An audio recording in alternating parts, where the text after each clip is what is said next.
I'm Aaron Hill, content strategist with ChurchSalary at Christianity Today. It is an honor to have so many people joining us today from around the country to talk about restructuring and, if necessary, downsizing church staff. Today, I'm joined by Matt Steen, co-founder of ChemistryStaffing. Matt has served the local church for over 2 decades as a youth pastor, church planner, and executive pastor. He has an MDiv and an MBA from Baylor University, along with some other cool certifications and credentials. And he's made a career of helping churches thrive through intentionality, clarity, and creating healthy cultures. And he and his ChemistryStaffing team help churches on a daily basis, which I am definitely excited about. Thank you for joining us today, Matt. It's so good to be here. I'm such a fan of what you guys are doing at CT, but also with ChurchSalary. So it's an honor. Thank you. Awesome. Is the weather still warm and sunny in Orlando today? We're in a cold snap, so Oh it's no. it's 76 today. I'm actually have shoes and socks instead of just sandals today. Oh wow. Well, thank you for everybody for joining us. We're going to do a little bit of a background today. After our initial discussion with Matt, we're going to open it up for some questions. So as we're discussing today, if any of these topics that come up, you have a question, feel free to go ahead and throw that in the Q&A tab at the bottom of your Zoom window. We definitely want to hear from you guys. And so today we're going to be walking through 3 scenarios for churches that could be categorized maybe as low, moderate, and high risk situations. So some churches are going to be in sort of the low risk category. Maybe your church is mostly healthy, but you need to make some minor changes to avoid disruption to your church and your staff. At the same time, I think a lot of churches are caught in between. Changes, cuts, and restructuring are probably a wise decision. But what should that look like? Are there ways that you can restructure your ministry model and redeploy your church staff?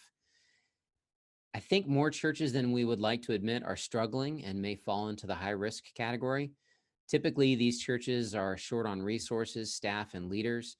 They simply don't have the time, the money, and the talent to throw at problems like some of the larger and healthier churches do.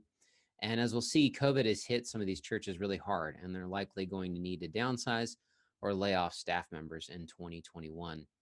Ultimately, it's becoming more and more obvious that the pandemic has hit some churches harder than others. And obviously, everyone would love to keep all their staff in the same place and paid at the same level or better. But I don't think we planned for 2021. So we'll have to see what 2021 holds. The lockdown, the cancellation of in-person services, and just this ongoing uncertainty that we're living in it's forced, I know, a lot of you to work tirelessly just to survive. And while giving seems to have stabilized for many churches, the data that we're seeing from a couple different surveys points to a K-shaped recovery for churches in 2021. I think I have some cool slides here. Oh, there we go. So large and medium-sized congregations, especially those that received PPP loans, are optimistic about 2021, and some of their budgets are surprisingly intact. But at the same time, many medium and small churches are facing tough decisions. We're hearing stories of otherwise capable and experienced pastors being let go, and some small churches that were struggling are now being forced to let multiple staff members go. You can read more about the impact of COVID-19 on staff compensation in 2021 on our website at ChurchSalary. But I just wanted to mention a few statistics as Matt and I get into our discussion. There were 2 studies that came out recently, one from the National Association of Evangelicals and the other one from the Lake Institute on Faith and Giving. And they show 2 very different trajectories for churches in post-COVID.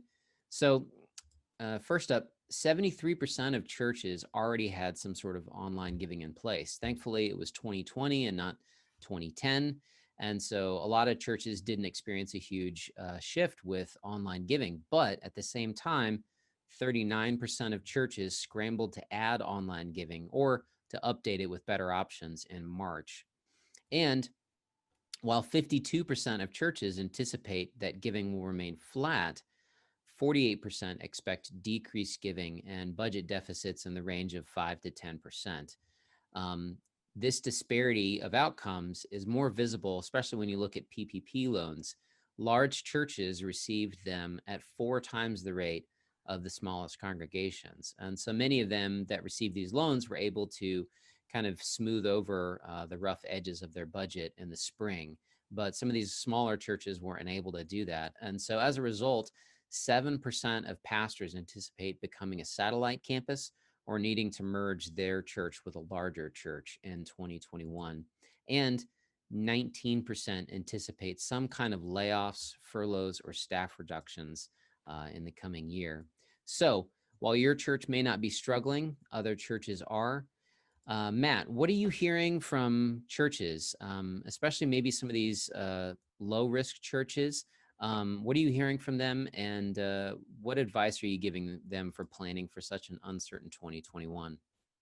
Yeah, I mean, as far as what we're hearing, it's kind of all over the place. We're seeing, just like you just lined out, we're seeing churches that are doing relatively okay, but we're also seeing churches that are not, and there really doesn't seem to be much of a middle ground.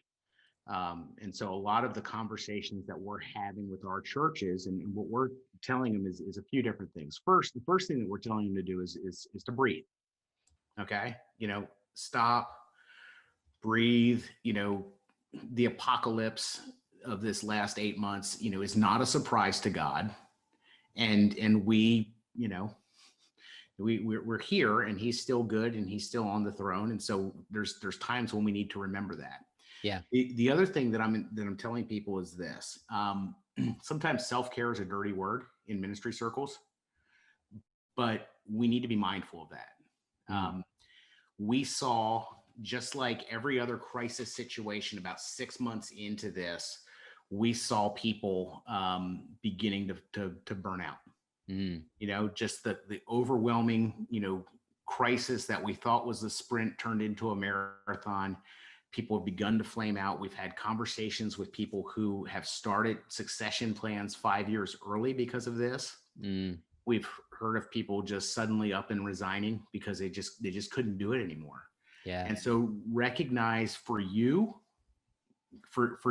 start with you, but also recognize that your team is under significant pressure. And, this is not a time to not take vacation. This is not a time to stop caring well for yourselves in the midst of all this. Yeah. Because if you're flaming out, you are not going to be there for your congregation as we go forward. So the first thing is really stop, breathe, catch your breath, but please be taking care of yourself in this season. Yeah, definitely. Wheaton College sent out a message the other day. Apparently, their staff members are not taking their vacation days. And so people are just leaving vacation on the table because they can't afford to. Everybody's working so hard. And I know in ministry, when I was in the ministry, it's always hard to draw a line between your job and your life. And with everything being online and people working from home, I think it's blurred those lines for pastors even more. So definitely. Yeah. And now, I'm so tired of hearing people say now more than ever, but I mean, it's appropriate in this situation. Now we need that time. Yeah. Turn off the computer, stop watching news, put your phone away. And if you can't leave the area, let's go and at least, take a staycation, and do something that's going to allow you to unplug and really really unplug. So that's that. Yeah. So we can get into the stressful stuff now that I've told you to stop stressing. Yeah, definitely. Go ahead. So giving, there's no guarantee of what giving is going to do in 2021. And I know there's a lot of uncertainty about the economy. So how are you advising churches to think about budgeting, specifically as it comes to church staff? Because that's a huge portion of churches' budgets. So I think the stuff that you shared on your slide is pretty right on. I think we go with the idea that we are going to have flat giving, or potentially budget maybe 10% down off of prior year giving. Okay.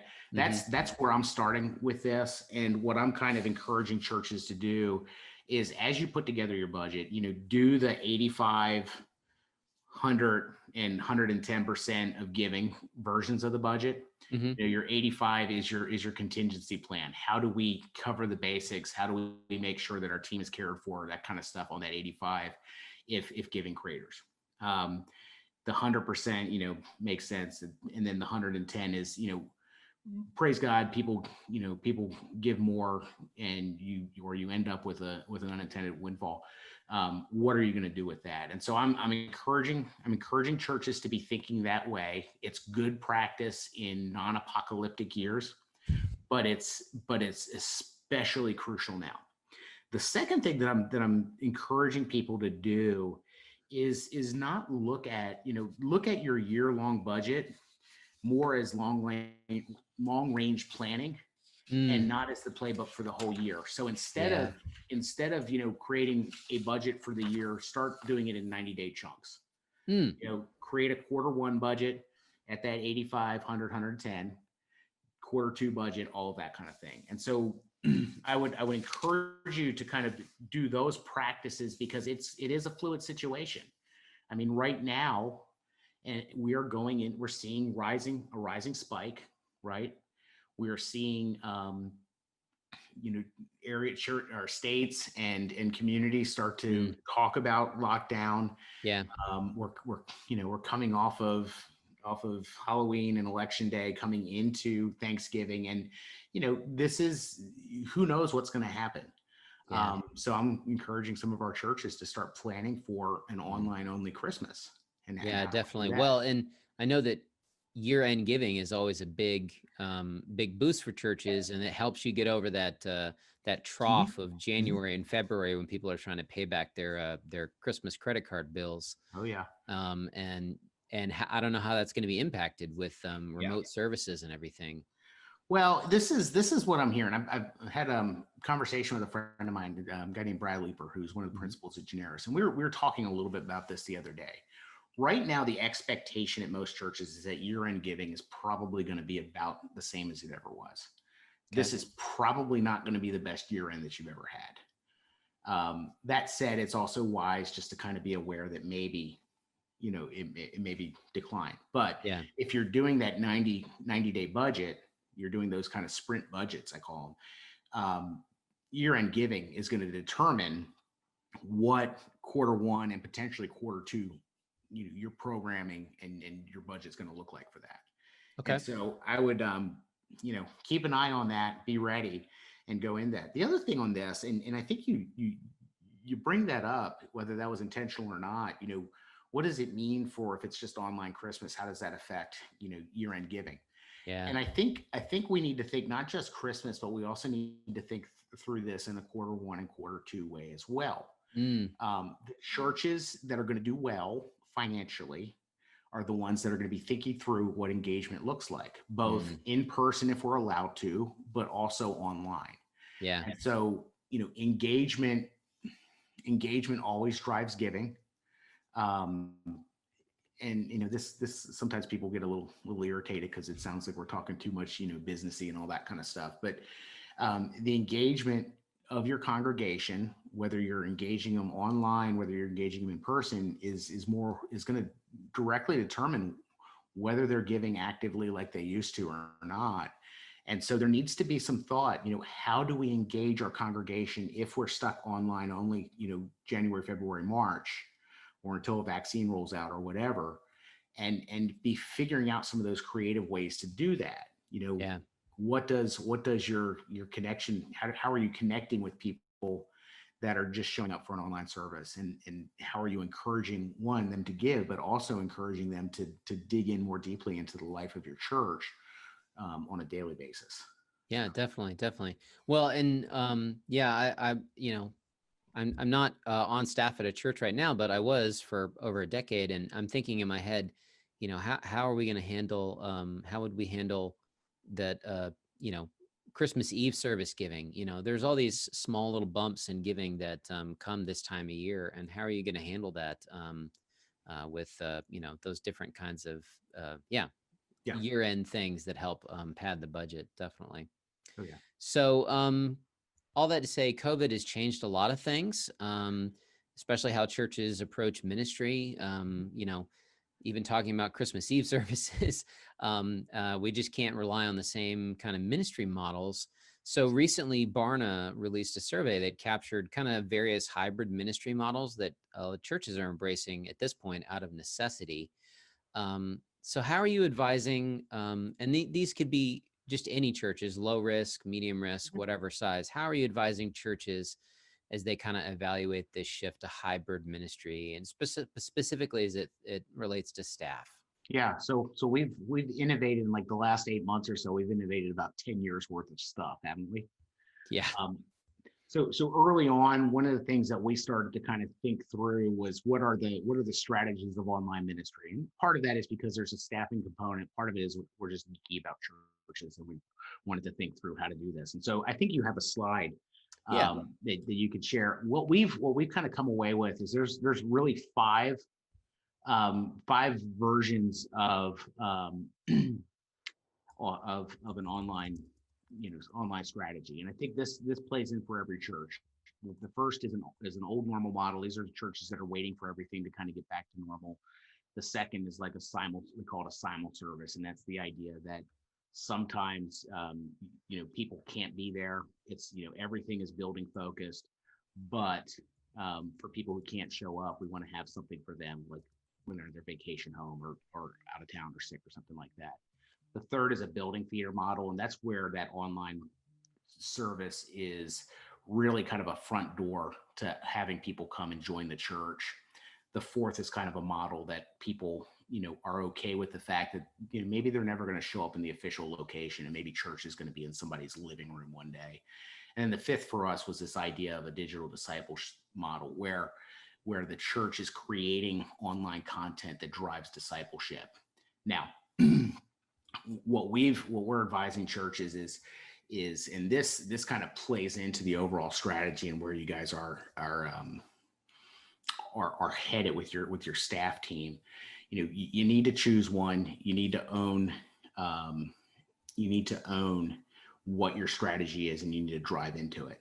And so for some people that may mean that you're going to rearrange your staffing to be a campus build launcher model where you're going to have people that are building content to get people in the living room type of a setting to be able to to do church and all of that.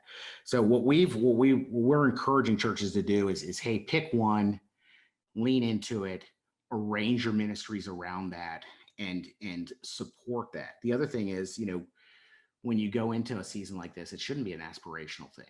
Everybody wants to be, whatever version. Look at who you are, get a sense of what you're doing, lean into it and go. This isn't the time to be aspirational. This is the time to say, hey, this is what we can do and can do well and fits our culture and ethos.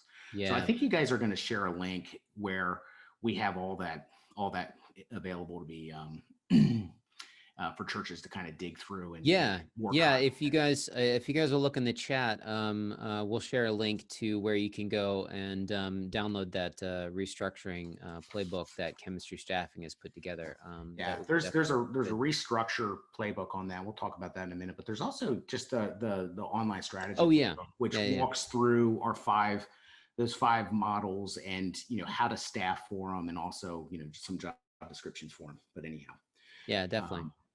Do you see that with the hybrid and the change in hybrid ministry? So one of the things that Barna talked about was sort of a generational gap with older church members wanting maybe to go back to that old normal, and younger church members sort of embracing more of an online ministry. Do you see that being something where maybe churches are redeploying their staff to meet those different groups, or are you seeing this like church-wide, approach something? Because I know a lot of churches for a while there, they had, senior adult pastor, generational pastor models. Yeah. I think everybody's still figuring this out right now, right? This is still pretty fresh. Now, we'll see a lot of times, we'll see some of the older generations aren't necessarily tuning in simply because they don't have somebody that's helped them walk through. But we also know of a ton of churches that have gone back to a kind of the more nuts and bolts block and tackle pastoring, where it's they're actually using a phone to call and check in on people, but also helping them to figure out the technology so that they can use it. And so I don't know that it's been shifted so much that way, but here's what I know: the churches that are really healthy right now, from a staff perspective, from a giving perspective, and from a actually thriving in the midst of this season perspective, are the ones where their staff team has been a little bit more flexible and are realizing that, hey, I may be a kids pastor right now, I may be a youth pastor right now, but instead of focusing on the first word, I need to be a pastor right now. And that means I am connecting with people like I've never done before. I'm connecting with people outside of my typical ministry area, and really caring for our congregation through this and trying to meet their needs. And so that's more the shift that I've seen than any other. So Gotcha. Okay. So like we said, as we kind of move into talking about more moderate risk churches, I should note, I'm seeing some good questions in the Q&A, so we are definitely going to get to those. Whether or not we'll be able to answer them with all the specificity that you're looking for, I just want to let you know I see those questions, and we will get to those in just a second. So as we move to talk about more moderate risk churches, obviously, like I said, I think everybody would love for things to go back to some sort of normal.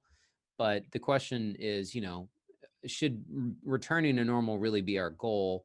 How are you advising, or how would you advise churches that fall maybe into that moderate risk category, where maybe cuts are needed, maybe restructuring is probably a wise and maybe necessary decision? Maybe this is something they've been putting off, right. And COVID is either offering them an opportunity or forcing their hand. How would you advise sort of these moderate risk churches to maybe avoid staff cuts? Yeah. So you ask about normal. I don't know what normal is. Okay. And so I'm looking at this kind of like a 2008 type of event, where, things significantly changed after 2008. Yeah. And we're still feeling the effects. And I just realized this morning, kind of thinking through this, that's been over a decade ago, which is a shocker. But and I think that we're kind of at a point where this is going to be like 2008 all over again. It's going to be different, but this is going to profoundly impact how we do ministry going forward. And so I think, some of what this gives us, and pardon the phrase, this kind of gives us an opportunity to really take a hard look at what we're doing, what we've been doing, and kind of refocus on what the next season looks like. And so we've been kind of walking with churches in this process to say, hey, what does it look like for us to kind of restructure, realign, and reshape for the season ahead? And so we kind of put together, and on that link that Grace shared, is the real Grace shared is a link to a restructuring, reorganization playbook that we put together, just a process to help think through this, because I'm pretty convinced that a lot of our churches have some programs that may not have been effective for years, that we haven't been able to really kind of do anything about. And this is going to force our hand to maybe end some of the programs that, we haven't seen, people come to faith through, that haven't really been effective for many, many years. And we have the opportunity to really start to say, hey, maybe we should transition that. Maybe we should move the funds that we're spending there over here. Maybe we need to reallocate this staff position to another area that's going to be more effective for us going forward. And so this is a good season to be able to do that. One, because this is traditionally where a lot of us are doing our budgets, but two, the pandemic is here. It's kind of forcing our hands, and we need to get a little bit more agile, probably, for a lot of our churches. And so I encourage churches to go through a process. I call it it's called the 4 helpful list. And this is something that, Patterson kind of put together years ago for their StratOp tool. But, it's 4 questions, as you look at your church, what's working? As you look at your church, what's not working, right? As you look around, what's missing? or what's confused? And now these are 4 simple questions, but the exercise to do that is brutal because it's going to require some honesty. It's going to say, hey, what's working and what do we need to improve upon? But it's also going to say, hey, what's not working? What do we need to cut? What do we need to drastically change or fix? In order to effectively minister in this next season, what's missing? What do we need to add? Or, what are those things that are just kind of, we just do it and we're not sure why, and it's just kind of confused and we need to clarify, which could lead to saying, hey, no, we shouldn't do this or not. And so definitely. We're encouraging churches to go through that type of a process to be able to start to look and say, hey, how do we reallocate funds? How do we protect some of our staff? Or, based on where we see ourselves going, are there people that we need to we need to say, hey, for the good of the church, for the good of your own ministry, it's time for you to kind of to move into another role, and that's probably either another role within the church, or potentially another role with another church. Yeah, I know from my own personal experience, you and I were talking about this the other day. At one of my churches, Upward Soccer was that program that we knew we needed to kill, but we couldn't kill. And it was taking up so much time and energy and resources and a big chunk of the budget. And then another one of my churches, it was the Christmas program. And we had paid positions that were heavily relying on running this Christmas program, which ended up taking up like half the year. And thinking about that and going, all of those discussions about whether or not we should keep doing this change now with COVID. And that changes how you look at the staff whose job it is to oversee that sort of program that won't die, but should. So those are definitely good conversations to have. And nobody likes to have them, but this is one of those things that right now we kind of have to have them, right? We can't afford to be sentimental, I feel like, because a lot of times in ministry, it's, the impact that this program had on my kids or this person's kids or this person's family or whatever. But this is not a good time to be let sentimental decisions hurt your budget. Definitely. Yeah.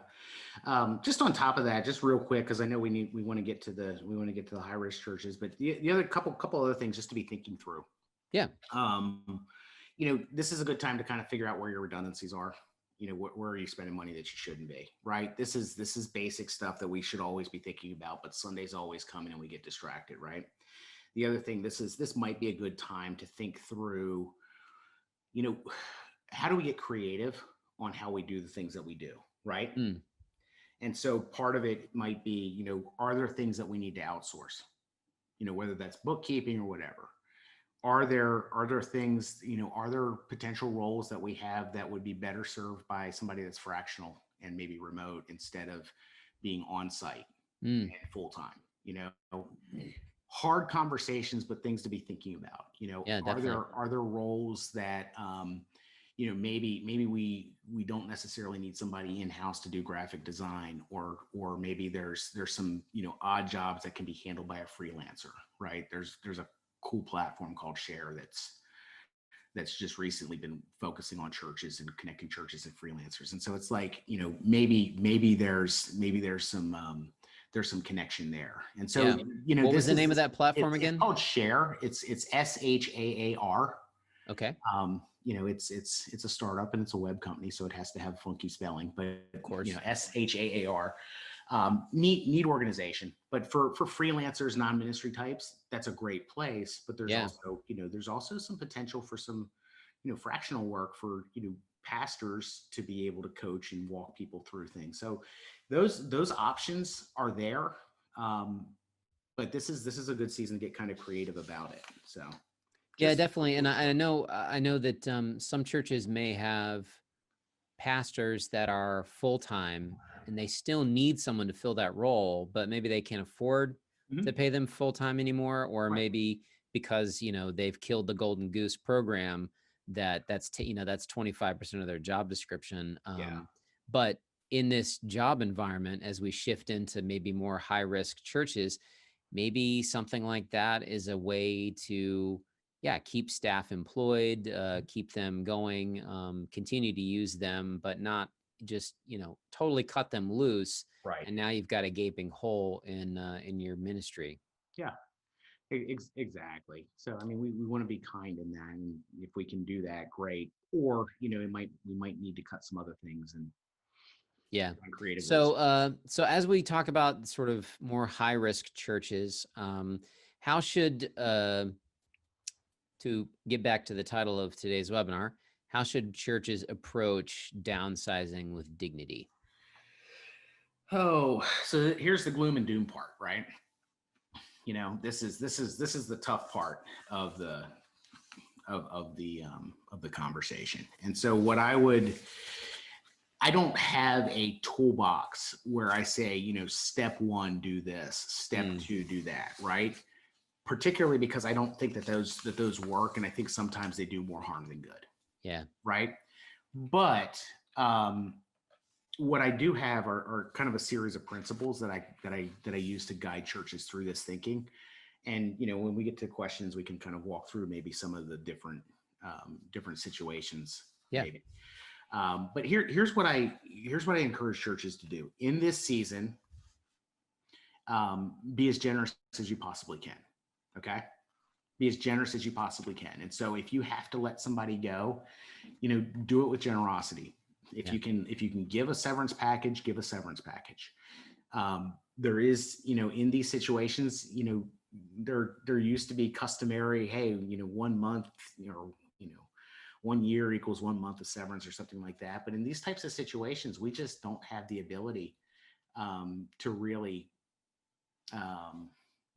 to go by those old customs. And so in this situation, be as generous as you possibly can while at the same time being wise in your situation. So, care well for your teammate, let them know that you care well for them, and keep in mind 3 things. Okay. First thing is we're the church and we need to model this well for the rest of the world and for our congregations. Okay. Yeah. Second thing to keep in mind is your staff is going to know about the details of the severance package and how you do this. Yeah. No matter how confidential you try to make it, your staff is going to know it. Third thing is your congregation is going to know too. Okay. We can try NDAs. But we all know that the church, it loose lips and all that kind of stuff. People just know. Okay.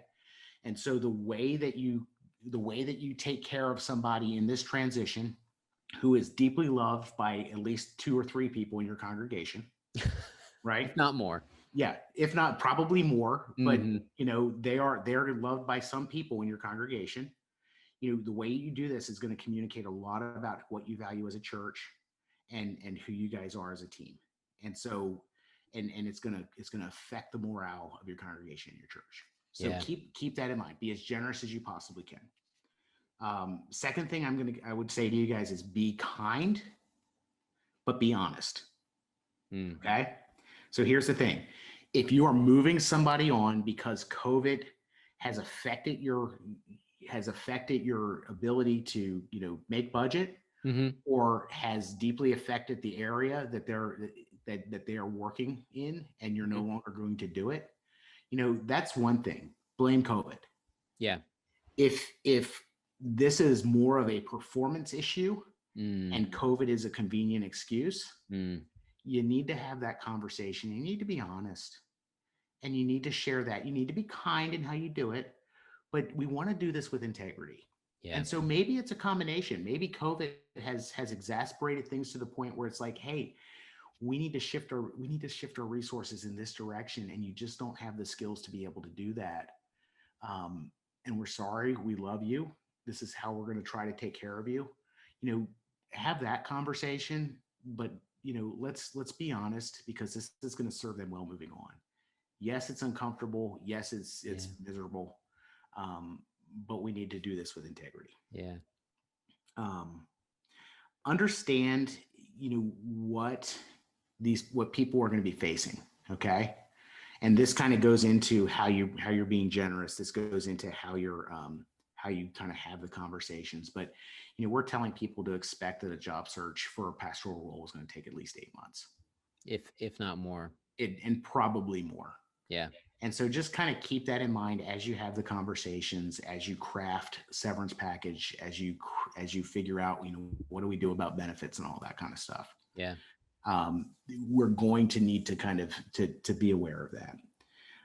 And as part of that, and as part of how to have the conversation, every church, if they don't have that person that understands labor law within their network, you either need to find one or you need to reach out to, I don't know if you know Tiffany Henning at HR Yeah. Ministry Solutions, but find somebody. And I try not to talk, broad, hey, do this. This is what labor law says in your state, because frankly, I don't know what it is in all states. Yeah. But you're going to want to have a quick conversation with somebody going into this. And then here's the last piece of this, and this is probably the most practical out of all of those. The rest are more kind of principles. You need to put together a communication plan, and you need to stick to the communication plan. Now, it doesn't need to be something that's really sterile and all that kind of stuff, but you need to know what everybody is allowed to say and what everybody's not allowed to say. Yeah. You need to know who is communicating what to who. What are you asking the person that you're letting go to communicate to their teams and to the part of the congregation that they oversee? What is your senior pastor communicating to the congregation? Are you doing it through email? Are you doing it through a letter? Are you doing it on stage? How are you doing that? Yeah. Work these out ahead of time and understand and know who's owning what and who's saying what. At some point, you're going to need to iron out expectations. Some churches cringe at the idea of doing a non-disclosure agreement. Other churches do it just as a matter of practice. I'm not going to tell you to do one or the other. You need to be wise in your situation, but there needs to be clarity of expectations, and done in a way, frankly, that preserves unity. This is stressful. This is hard. This is going to expose cracks. But if you're being as generous as you possibly can, if you're being kind in the process and honest, and if you communicate this well, it's not going to be nearly as disastrous as it can be. And I think we've all heard those horror stories. So Aaron, I feel like I've monologued through that. No, you're good. You're good. I didn't want to interrupt you there, but I would say we do have an article up on ChurchSalary that we just put up about severance packages. That's actually a great quote from Matt in that article. Too kind. Yeah, definitely. And my advice is similar to ask two questions, like what do we owe this staff member, and what can we afford?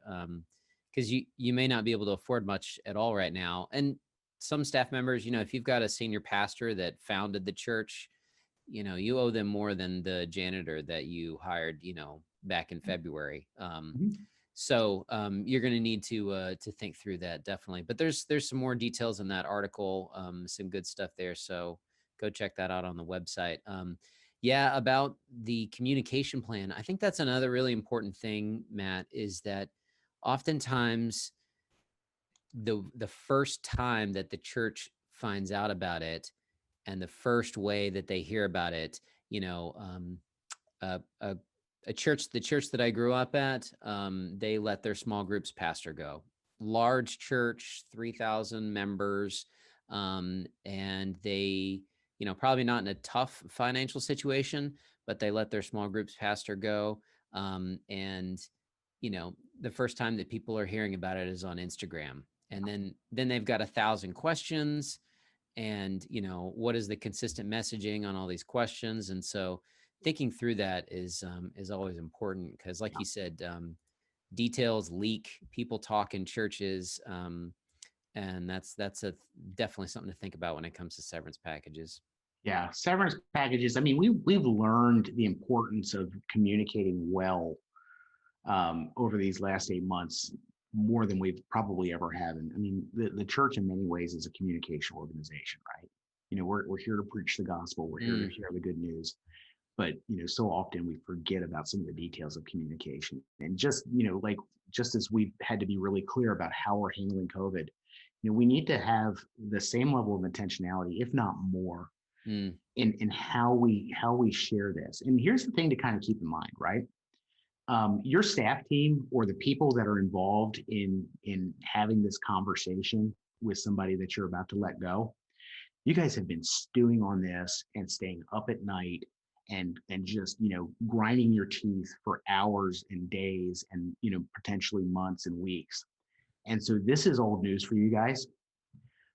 When you start to communicate this is going to be the first time that a lot of these people hear it. When you have a conversation with the person, this potentially could be the first time that they're hearing it as well. Yeah. If it's a performance issue and they don't know it's coming, there's a bigger problem there. But that's another webinar for another time.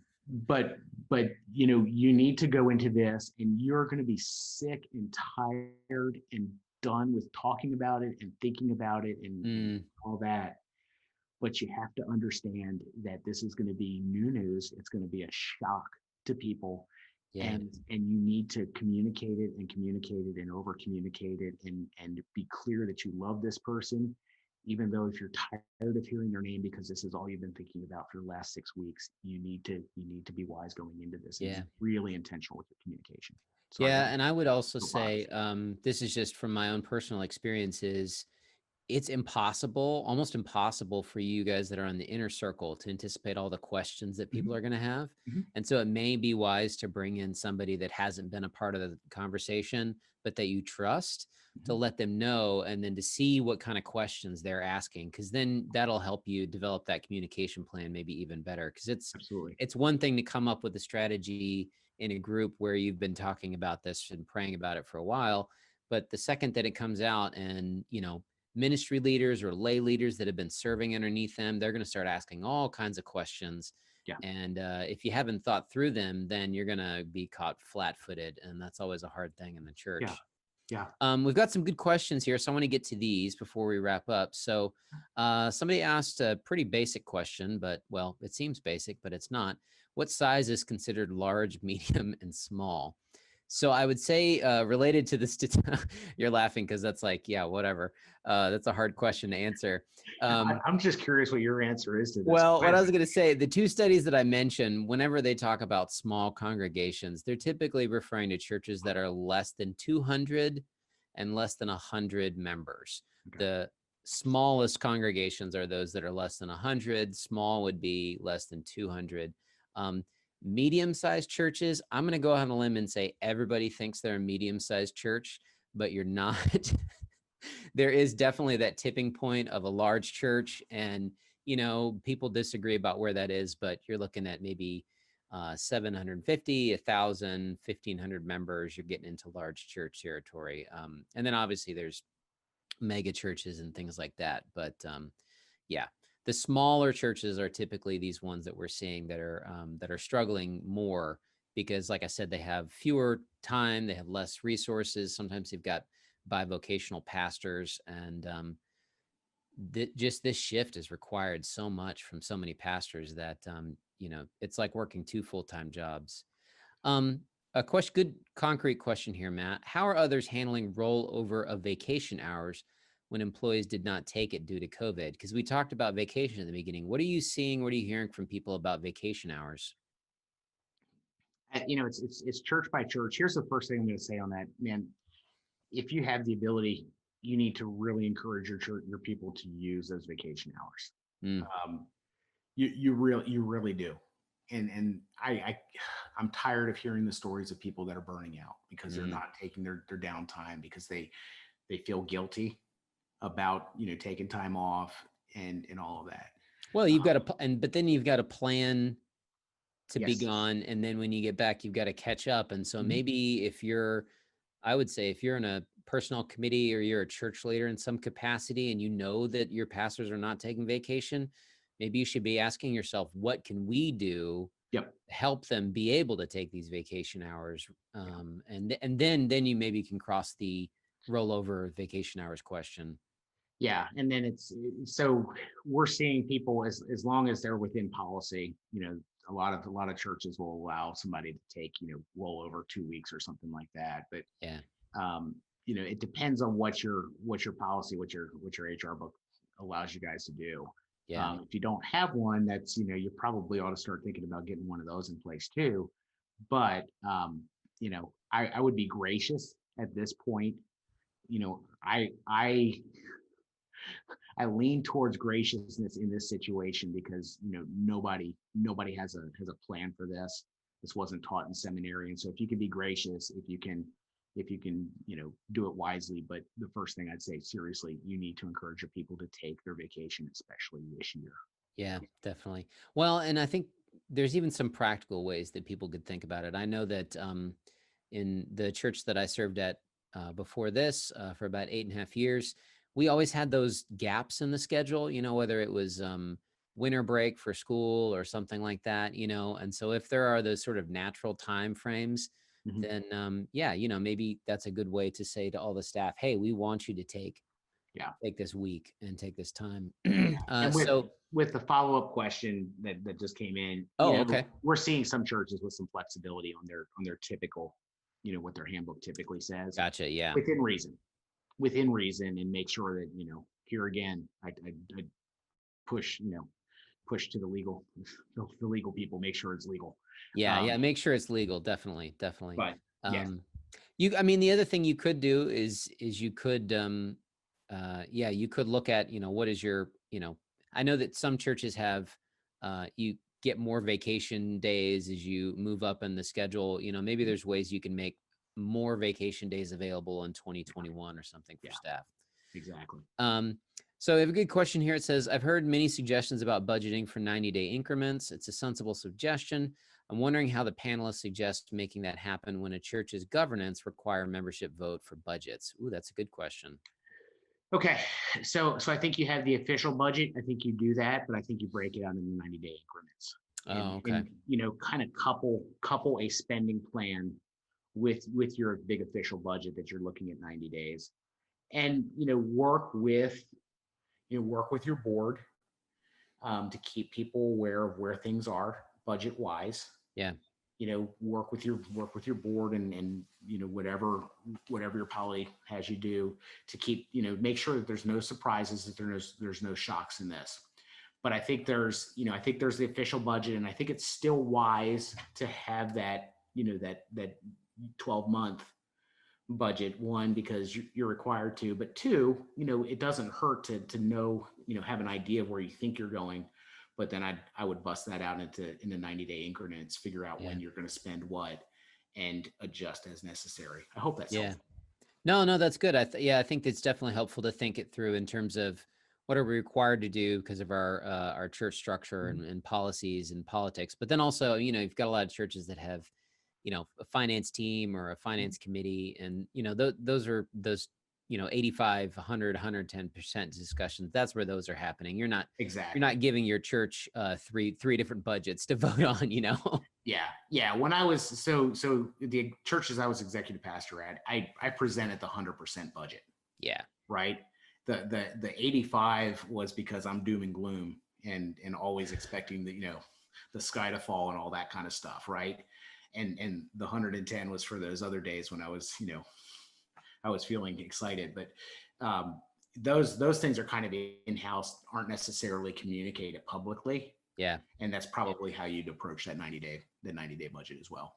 Okay, so this is a comment, but I don't know how familiar you are with this, but another seminar discussed the CARES Act and how more money can be given this year, and then how that applies to tax benefits that will help a small percentage of the congregation.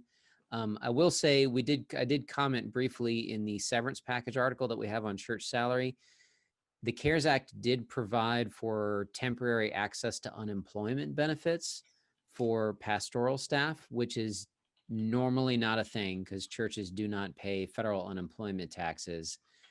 So if you are looking to lay off a staff member, there is that opportunity between now and the end of the year for the access to unemployment benefits. Although I know a lot of states, it's still hard to get through and to get approved. But that is one thing related to the CARES Act that will expire on December 31st, access to unemployment benefits for church staff. So, Yeah, and I'll just be honest, yes, there that is available.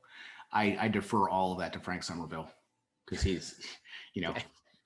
Yeah. And I would say there's also some good resources over on the Church Law and Tax website that can help give you some guidance on the CARES Act. But like I said, some of those things are set to expire at the end of the year. So, is there a percentage of the budget that is a guideline for how much to allow for staffing? Okay. So here, total consultant answer. It depends. Okay. The typical guideline was always somewhere between 50 and 60% goes to personnel costs, right? I personally, I tried to keep it closer to 50, but you also have to take into account the cost of living of the area that you're in. So you may be, a church of 300 that is in Manhattan, right? Not Kansas, and in that case, you're probably going to be skewed higher. Churches, maybe in California where higher cost of living. Yeah. You need to have some flexibility. So this is one of those things. I don't have hard and fast rules on that, but it's, again, I would ballpark for 50 to 60%, and case by case basis. There's definite exceptions in that. Younger church that's reaching out to people that don't have a church background and are teaching people how to tithe early on. It's probably going to be way out of whack. Yeah. But that's kind of the guideline that I would use. Yeah. Well, and that may fluctuate as churches are looking at maybe cutting back on some of these programs, or they have things they'd like to do but can't do because of in-person restrictions in their state. And so, yeah, the expenses may shift, and so that may go up in 2021. But that doesn't necessarily mean you need to, cut staff or decrease salaries just to hit some sort of artificial target for percentages. It's more about financial health of the church. What training is available to help older members get up to speed digitally? Wow, that's a good question. Grandkids. Man, I don't know. What do you think, Matt? So this is where churches that are doing this well have repurposed their teams. And a lot of times it's a phone call, and it's like working with the help desk. And so you put your most patient, kind, and generous people on those calls to spend some time and kind of help them in. I've heard of some churches where, they realize it's just not going to happen with somebody.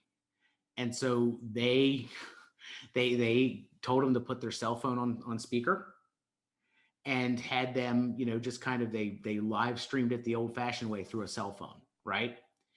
And so, for my father-in-law, he never had a computer. And so that would be the type of thing that you would have to do for him. And so part of it's just being flexible. Part of it is repurposing your team and getting some really kind people to spend some time on the phone, walking through it, starting with, unplug it from the wall, replug it, all those things that we hate doing with the cable company. Yeah. But just kind of helping people kind of figure that out. I tell you what, the cool thing about that is some of the relationships that can come out of that. You talk about, powerful, just if you have somebody, say somebody who's in their early 20s that's spending some time with somebody who's, in their 70s, and saying, hey, call me anytime, let me help you fix this out. I mean, talk about intergenerational ministry and some of the relationships that can come out of that. I mean, that could be really cool. So. Yeah. That job ended up falling on me at my last church. And so I was the tech support. So I would get calls from the older church members when they were trying to set up online giving or access something on the website. But the more I think about it, maybe having like an actual digital team of people that are there to field those kinds of things would be that's a really good idea. Yeah. Good question here. It says, seems some churches are cutting staff in order to survive this shutdown. Would you recommend that when it comes to staff, that churches look longer term and realize that the staff may be needed in the future? Do you think that if staff is cut, they may be open to rejoining in the future, or would you recommend furloughing staff versus letting go? What do you think? Yes. Okay. So what do I mean by that?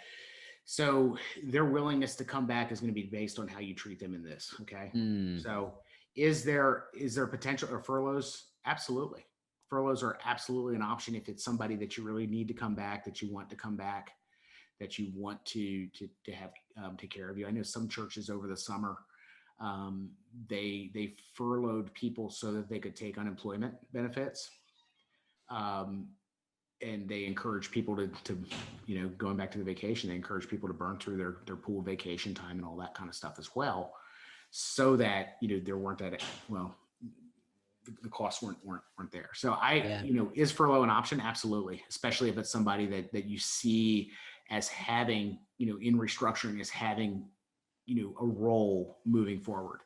Yeah. Now, if it's somebody that you just know is not going to be where you need to be, or if you know that if it's iffy, so maybe 6 months down the road, you might be able to bring them back, but you might not. Here's what I encourage you guys to do. Don't say, hey, we're going to bring you back. And then say, if we can, right? Because nobody hears the if we can part. Everybody thinks, oh, things are going to be great. And we're pastors. Yeah. And we're endlessly optimistic, and we think everything's going to work out and be great, right? And that's part of what makes us good at our jobs. Yeah. But that also can sometimes put false hope in people. And so, be honest with people. If you see this as being, 90 days that we need to furlough you, and then we're going to bring you back, and it's definitely going to happen. Yeah. Then take advantage of that if there's the ability. Yeah. But let's be careful, because it's, it's a whole awful lot nicer to say, hey, we're going to bring you back as soon as we're, able to. And if that as soon as we're able to is not a defined time, I wouldn't do that. So yeah, definitely. Well, and then that's where, I think resolving the long-term question is the most important thing. Yes. Because if you know that you're going to need that person, maybe, and you know that they have access to unemployment between now and December 31st because of the CARES Act. Yes. Maybe a furlough now is a good idea. Yes. Or maybe, like I said earlier, maybe some sort of a part-time, allowing them to find some sort of a bivocational work and then bring them back on full-time, when the budget permits in the future. Good question here. A follow-up. Does that 50 to 60% include salary, benefits, professional expenses, and payroll taxes? Typically, that's total package. Total package. I've approached it. Okay. All right. All right. Well, I think that's all the questions we have. Let me see if we have any more. I think we're good there. Well, I appreciate everybody's questions. And I hope that everybody's able to go and download the restructuring playbook. They should see that if we can repost that link in the chat there. People can go download that and get those free resources from ChemistryStaffing. And then, like Matt said, I would encourage you guys to go check out Matt's website, ChemistryStaffing.com. I know that you guys offer some transitioning services for staff members. And so in that severance package article that's on ChurchSalary, I mentioned, hey, if you're looking at things that you can add to a severance package that maybe are going to help them transition and come out of this healthy. Because the worst thing is when you let a staff member go and you're the last church that they ever serve at because they leave the ministry, Yeah. So we know this is hard. We know this is tough. We know that there are ways that you want to care for somebody as they transition out. And so much of what we're doing with the transition coaching piece is just helping people pick themselves up, dust themselves off, you know, and get back out there. And so we help people process what just happened, kind of team up with some of the pastors on our team, have them spend some time with their spouses, are going to spend some time with some people on our team to kind of process all of this and then get them ready to get back out. And so it's been really helpful for the churches that have taken advantage of it. So. Yeah, definitely. And like Matt mentioned, if you're looking at these things and you need to know more about labor laws in your own state and you want to talk to a professional, Matt mentioned Tiffany Henning with HR Ministry Solutions. And we'll follow up in an email if you registered for the webinar. We'll follow up with all of these links if you didn't catch them in the chat. And then there was another question that somebody asked. What were the 4 questions that you mentioned about restructuring, Matt? Okay, so that's in the playbook that okay, out. It's in the playbook. All right, we'll go check that out then. Part of that, but it's what's working, what's not working, what's missing, and what's confused. Okay. And so, and we have a few other exercises that kind of build off of that in that playbook. So Definitely, definitely. Well, I want to thank everybody for joining us today. And Matt, I especially want to thank you for taking your time and lending us your expertise. I know that I'm grateful for everything that you're doing to help churches in this time. Having served on staff myself, I know that staff care, especially this time of year, is definitely an important thing. And so I would just encourage you guys, even if your church is in a situation where you're able to retain all your staff members, now is still a good time to be thinking about what you need to do to take care of them, to look after them here at the end of the year. Because, yeah, the data we're hearing is that even though things may seem fine, pastors are going through a really tough time this year, and they need all the help that they can get, and we want to make sure that they do that. So, thank you for everything you do, Matt. It's been awesome. And thank you guys for joining us. Like I said, we'll follow up with all the links afterwards, and we'll see you next time around. Thank you, guys. thank you all.